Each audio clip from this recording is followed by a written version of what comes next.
Bonjour, bonsoir à toutes et à tous. Vous êtes sur la radio-télévision Fadris. Bienvenue à votre première sortie du bulletin d'information pour ce lundi 29 septembre 2025.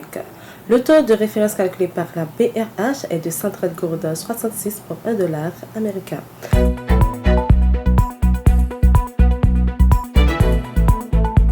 La délégation haïtienne ayant pris part à la 80e Assemblée générale des Nations unies est rentrée au pays dimanche. À sa tête, le coordinateur du Conseil présidentiel de transition CPT, M. Laurent Saint-Cyr, a présenté un bilan jugé satisfaisant de cette participation.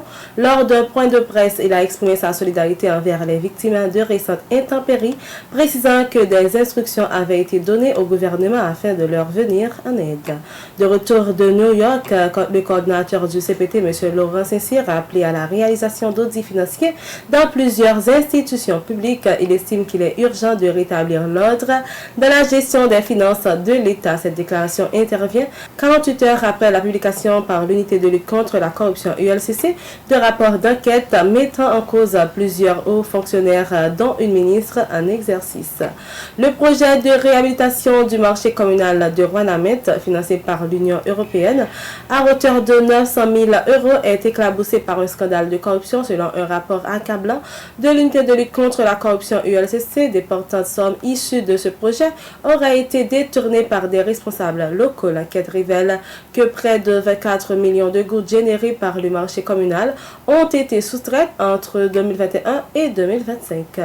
Le ministère de l'Éducation nationale et de la formation professionnelle, MENFP, a annoncé une réforme majeure pour l'année académique 2025-2026. Les élèves de première, deuxième et troisième année fondamentale ne pourront plus redoubler. Cette mesure, selon le MENFP, vise à favoriser une progression continue et à éviter les ruptures traumatisantes liées à l'échec scolaire sur le plan international.